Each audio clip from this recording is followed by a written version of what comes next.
Good morning बच्चों। जैसे कि आपकी 12th क्लास के चैप्टर 1 ठोस अवस्था को मैं पढ़ा रहा हूँ और लगातार वो मेरे 4-5 वीडियो आपके मोबाइल में आ गए होंगे। ठीक है, तो ठोस अवस्था में मैं कल आपको त्रुटि पढ़ा रहा था, डिफेक्ट। मैं आपको डिफेक्ट पढ़ा रहा था, त्रुटि। तो उसमें दो प्रकार के होते हैं, मैंने बताया था, स्टोइकोमेट्रिक और नॉन स्टोइकोमेट्रिक। स्टोइकोमेट्रिक में भी दो प्रकार है, मैंने बताया था, शॉर्टकी और फ्रैंकल। और आज आपको मैं नॉन स्टोइकोमेट्रिक डिफेक्ट का प्रकार आपको पढ़ाने जा रहा हूं। तो कल जो मैं आपको पढ़ा चुका था बेटा, उसी के आगे अरस समीकरण मितीय त्रुटि, ये मेरे को आज पढ़ाना है, त्रुटि। ठीक है, तो अब इसके भी दो प्रकार है, मैं आपको बताया था, बताया नहीं हूं, अभी बता रहा हूं। एक एनायन वैकेंसी मतलब ऋण आयन की रिक्तियां। ठीक है, फिर एक्सेस ऑफ केटायन मतलब धन आयन की अतिरिक्तियां मतलब रिक्तियां मतलब गायब हो जाना, अतिरिक्तियां मतलब ज्यादा बैठ जाना। और ये दोनों 12 के हिसाब से कम आईएमपी है। 12 के हिसाब से आपके वो जो शॉर्टकी और फ्रैंकल पढ़ाया था वो ज्यादा आईएमपी है बेटा। तो अब एनायन वैकेंसी, ऋण आयन की रिक्तियां, तो बड़ा सरल है, वो शब्द ही हमको बता दे रहा है कि आखिर हमको आंसर क्या देना है। मतलब मेरे जो केमिस्ट्री लैंग्वेज के हिसाब से, मतलब जो मैं आपको अपनी क्लास का एग्जांपल देते हुए पढ़ा रहा हूं, तो मैंने बोला मेरी क्लास में 10 गर्ल्स और 10 बॉयज थे, मैंने बताया था, उनको मैंने अल्टरनेट पर ढाला हुआ था, a plus b minus a plus b minus b minus a plus b minus a plus a plus b minus a plus b minus b minus a plus b minus a plus. तो मैंने बोला था anion vacancy मतलब खाली। तो अगर किसी crystal से एनायन का अवयवी कण अपने स्थान से रिक्त हो, जैसे तुम लोग आए हो मेरे पास ट्यूशन पढ़ने, तो एक लड़की वहां से चल दी, लेकिन जो फीस लेके आई थी देने के लिए, वो उसी चेयर में अपना फीस को छोड़ दी।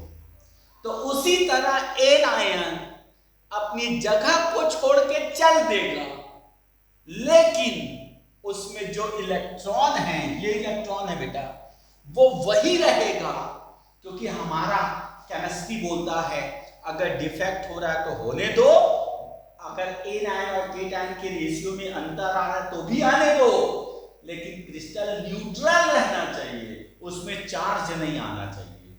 तो एनायन वहां से छोड़कर चला गया, लेकिन उस जगह पर एक इलेक्ट्रॉन बच गया, तो उसको कहते हैं F centre.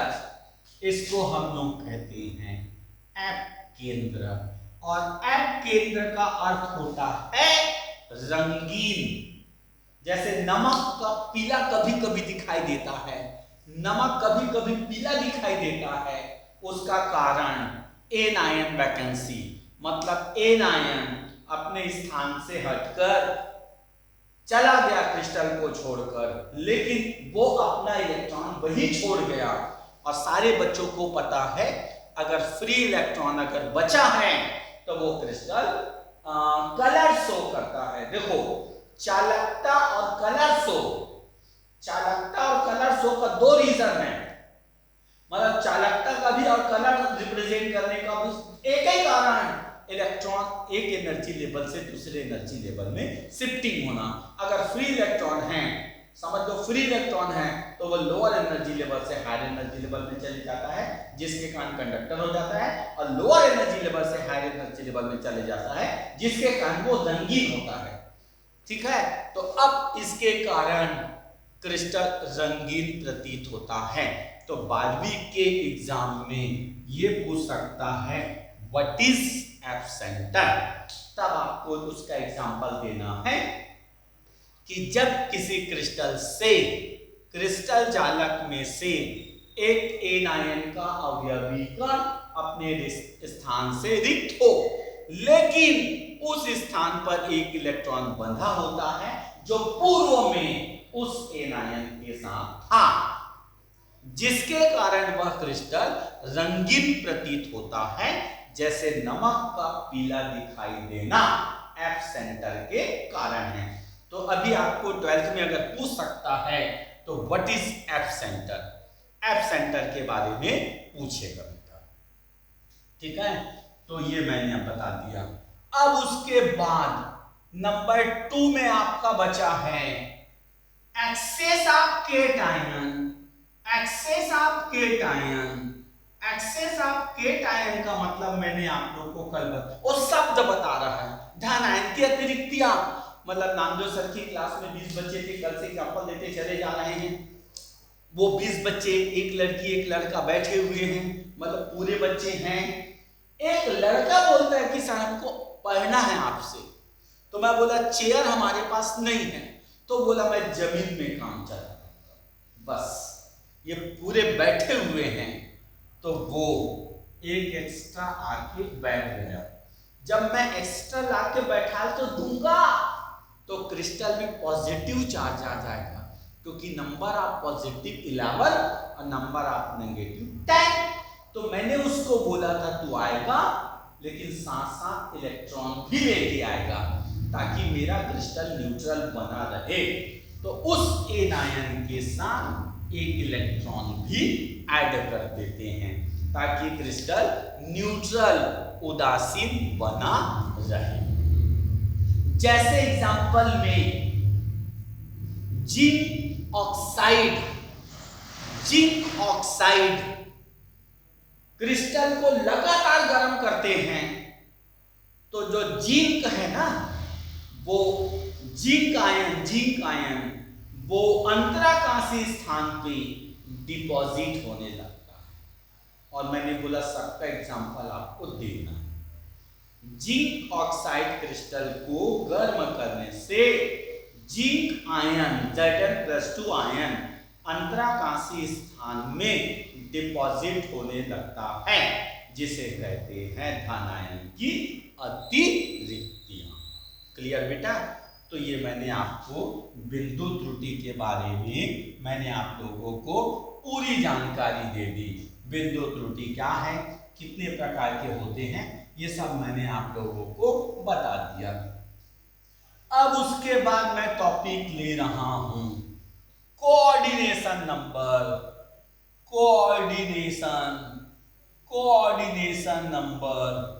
Coordination number Hindi में बोलते हैं उपसह संयोजी, या ऐसा बोलते हैं बेटा इसको समन्वयन संख्या क्या है बोलेगा। What is coordination number? तो बहुत इजी है, बहुत इजी। कोऑर्डिनेशन नंबर आएंगे, याद रखना, ये आता है पेपर में। अगर किसी क्रिस्टल का कोई एक कंस्टिट्यूएंट्स, और अगर मैं आपको कंस्टिट्यूएंट शब्द बोलूं तो उसमें याद रखना एटम्स, मॉलिक्यूल्स और आयन, ये तीनों में से कोई भी हो सकते हैं।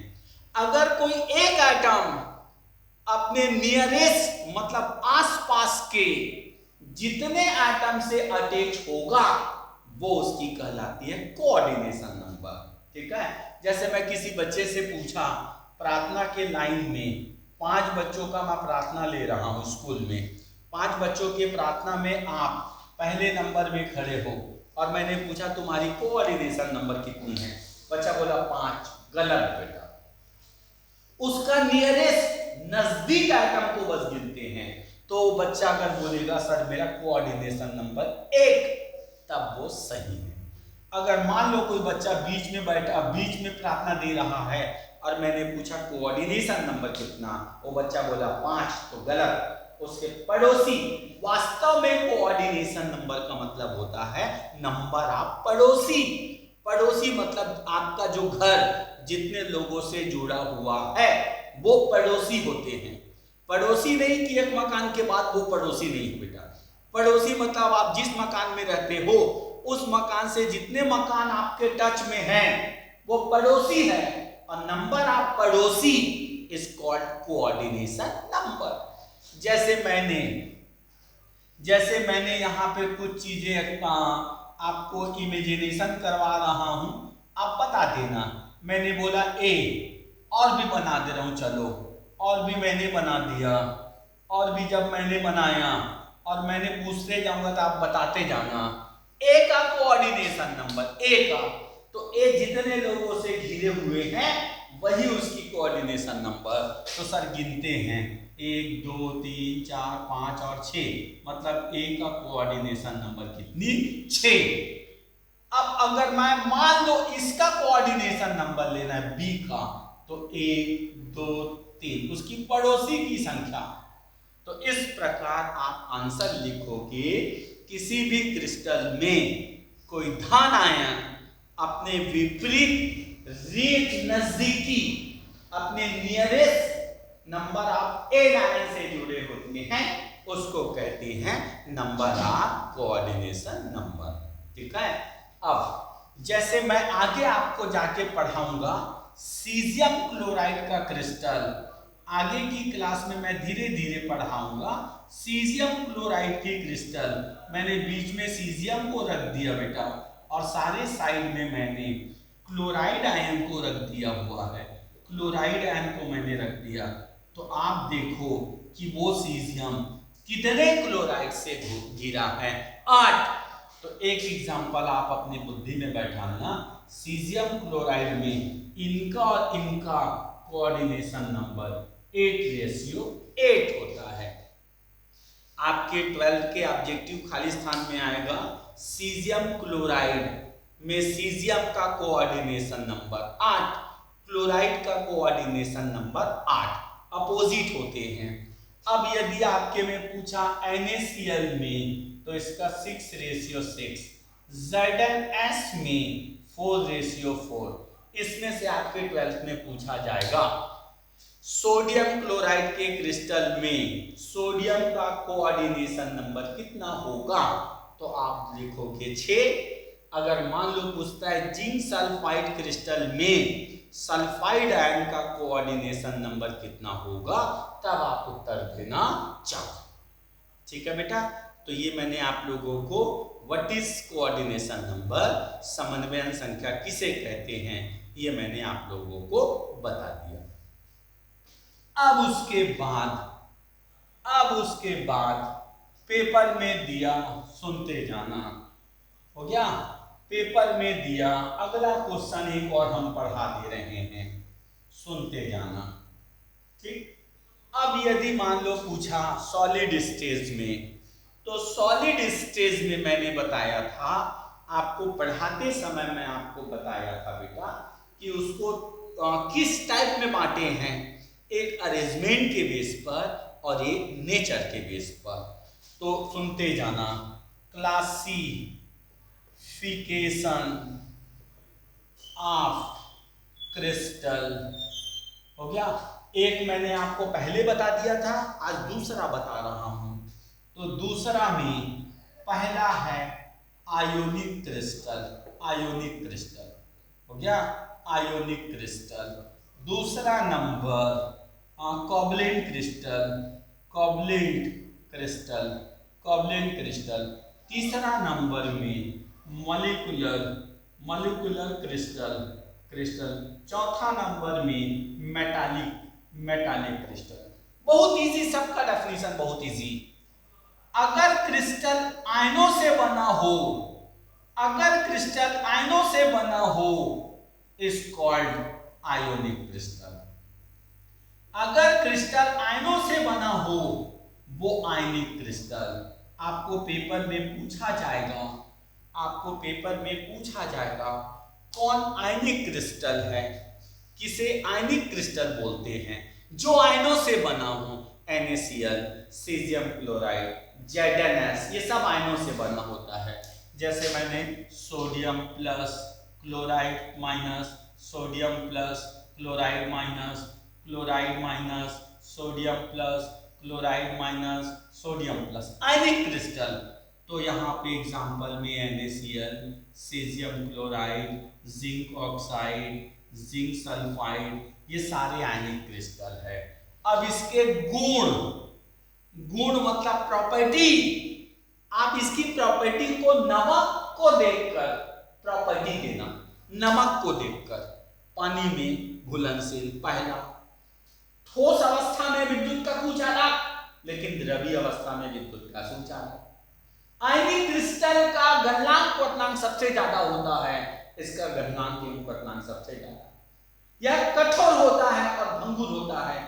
कठोर, छू के देखो कठोर है, पट को टूट जाएगा। यह कठोर एवं भंगुर होता है। आयनिक क्रिस्टल का जालक ऊर्जा होता है। ये 5 ठा गुण दे देना। पहला, कठोर भंगुर, देखे हुए हो। नमक को देख के बोलो ना बेटा, पानी में सॉल्युबल, विद्युत का ठोस अवस्था में वेट कंडक्टर, बट एक्वस सॉल्यूशन में कंडक्टर, बॉइलिंग मेल्टिंग पॉइंट ज्यादा, जालक ऊर्जा आयनिक क्रिस्टल में बस होता है, बाकी नहीं। अब नंबर 2, कोवलेंट क्रिस्टल, मतलब बर्फ को याद रखना, बर्फ, सॉरी, कोवलेंट क्रिस्टल मतलब आप हीरा को याद रखना, हीरा और ग्रेफाइट, हीरा और ग्रेफाइट ये इसमें आते हैं, हीरा और ग्रेफाइट इसमें आते हैं। तो जब मैं सारे जगह पे, क्योंकि आप सब बच्चे होशियार हो, हीरा और ग्रेफाइट पूरा कार्बन से मिलकर बना होता है, कार्बन से, मतलब वह क्रिस्टल जिसका अवयवी कण परमाणु हो, जिसका अवयवी कण परमाणु हो, उसे परमाणु क्रिस्टल कहते हैं। जिनके बीच सहसंयोजी, आयनिक में कौन सा बंध, आयनिक बंध, इसमें कौन सा बंध, सहसंयोजी बंध, इसके बीच में सहसंयोजी बंध पाया जाता है। बड़ा इसी बेटा। तो फिर से देखना, वह क्रिस्टल जो परमाणुओं से बना हो, परमाणुओं से हो गया, उसे परमाणु क्रिस्टल या सहसंयोजी क्रिस्टल कहते हैं। लेकिन इनके बीच बंध होगा तब तो वो जुड़ेंगे, इनके बीच सहसंयोजी बंध पाया जाता है। क्लियर? अब क्रिस्टल के गुण, तो आप ग्रेफाइट और डायमंड को देखो, ग्रेफाइट और डायमंड ठोस है, गिराने से टूट जाता है। आप जो पेंसिल लिखते हो ग्रेफाइट है, पहला ठोस एवं भंगुर, ठीक है। दूसरा, ग्रेफाइट को छोड़कर सभी कुचालक, केवल ग्रेफाइट अपवाद है, बाकी सब कुचालक। और गलनांक क्वथनांक आयनिक से कम, जल में अविलेय, जल में अविलेय, इस प्रकार ये हो गया। फिर मॉलिक्यूलर क्रिस्टल आएगा, तो आप बर्फ, बर्फ को अपनी बुद्धि में लेना, या ठोस CO2 को अपनी बुद्धि में लेना। तो बेटा बर्फ, एक्चुअल में बर्फ किससे बना होता है, पानी के अणुओं से बना होता है। सारे में पानी रहता है, पानी को बोलते हैं अणु, पानी को बोलते हैं अणु। तो आप आंसर लिख देना, बड़ा सरल, वह क्रिस्टल जिसका अवयवी कण अणु होते हैं उसे आणविक क्रिस्टल कहते हैं। और सबसे दुर्बल बल इसी में पाया जाता है, जिनके मध्य दुर्बल वन टन वन बल पाया जाता है। अब मेरा पढ़ाने का तरीका वैसे ही बेटा बहुत इजी। बर्फ को रखो सामने, बर्फ ठोस है सर, गिराने से टूट जाता है। पहला उत्तर कठोर एवं भंगुर। दूसरा, गलनांक क्वथनांक निम्न, बहुत जल्दी पिघल जाता है। तीसरा, जल में मिले, जल में घुल जाता है, जल में घुल जाता है। क्लियर? अब लास्ट वाला मेटालिक क्रिस्टल, कोई भी अगर धातु शब्द दे दे, धातु, कोई भी धातु दे दे, कॉपर है, जिंक है, मरकरी है, मतलब वह क्रिस्टल जो धातुओं से बना होता है, धातुओं से बना होता है। जैसे सारी जगह मैंने कॉपर रख दिया, तो सारी जगह मैंने कॉपर रखा, तो तो आप उसका उत्तर लिख देना धात्विक क्रिस्टल। तो वह क्रिस्टल जिसका अवयवी कण धातु होते हैं उसे धात्विक क्रिस्टल कहते हैं। और इस प्रकार के क्रिस्टल में कौन सा बंध? धात्विक बंध। कौन सा बंध? धात्विक बंध। क्लियर बेटा? अब लोहा आपके सामने है, आप उसको देख के गुण बोलो ना, कठोर है लेकिन भंगुर नहीं, टूटता नहीं है, वो चूरा चूरा नहीं होता। दूसरा, जल में अविलेय। तीसरा, गलनांक क्वथनांक, सबसे ज्यादा गलनांक क्वथनांक आयनिक, आयनिक के बाद धात्विक, धात्विक के बाद इसका, फिर उसके बाद इसका गलनांक क्वथनांक का ऑर्डर। तो इसका गलनांक क्वथनांक आयनिक से कम। इसमें स्पेशल तन्य शक्ति होती, जैसे इसमें स्पेशल, आयनिक में स्पेशल जालक ऊर्जा, तो इसका स्पेशल तन्य शक्ति होती है। तो इस प्रकार आपको परिभाषा, डायग्राम और उसके 5-5 गुण लिखना है। तो क्रिस्टल को 2 सेक्शन में मैंने पढ़ाया, एक अरेंजमेंट के बेस पर, एक नेचर के बेस पर। क्यों सर नेचर के बेस पर? धातु से बना हो तो धात्विक क्रिस्टल, आयनों से बना हो तो आयनिक क्रिस्टल, परमाणुओं से बना हो तो परमाणविक क्रिस्टल, अणु से बना हो तो आणविक क्रिस्टल। ये नेचर के बेस पर क्लासिफिकेशन। क्लियर बेटा? तो ये सब मैंने आपको बढ़िया अच्छे से पढ़ाया। वीडियो को बार बार देखो, आपकी बुद्धि में रट जाएगा। क्लियर बेटा? और सब बच्चों को मैं रोज बोलता हूं कि हमारी चैनल से 9907152144 में जो भी बच्चा पढ़ने में इंटरेस्टेड है वो अपना कुछ हाय बाय जो भी लिख के व्हाट्सएप कर दे, हम उसको तत्काल अपना चैनल में जोड़ लेंगे ताकि वो बच्चा वीडियो देखो। बाकी दोनों में अंतर है बेटा, उसमें क्या है ना, ऑनलाइन वाले में थोड़ा सा अलग ही टाइप का है। इसमें आपके पास वीडियो है, रात को बोर लग रहा है, आप ईयरफोन लगा लो, सुनते रहो, आपको पूरा रटा जाएगा। क्लियर? इसलिए आप जितने भी आसपास आपके बच्चे हैं, 12th वाले दोस्तों यारों को बोलो, नामदेव सर ने पढ़ाना चालू कर दिया है, सारे सब्जेक्ट की फैसिलिटी है, फीस भी बहुत कम है।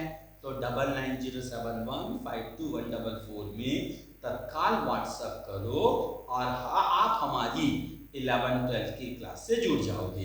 ठीक है? और हम लोग 2-4 दिन के बाद 11वीं की क्लास स्टार्ट कर रहे हैं।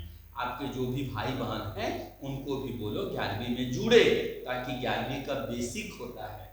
और स्कूल तो अभी खुल नहीं रहा है, लॉकडाउन है अभी, मतलब कोरोना वायरस के कारण स्कूल अभी बंद है, हो सकता है कि कुछ दिन और बंद रहेगा।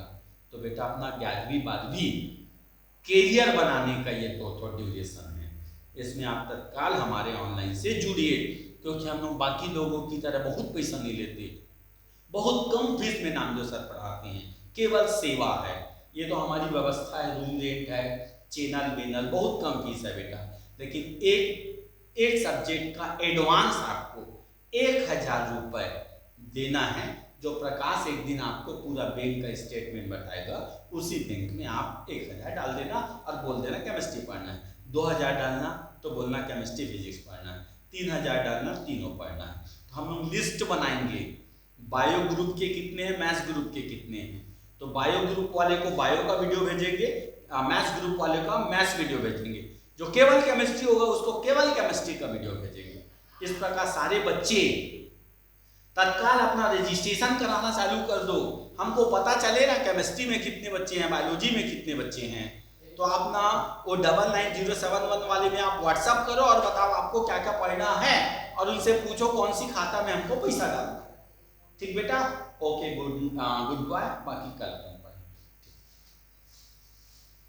जी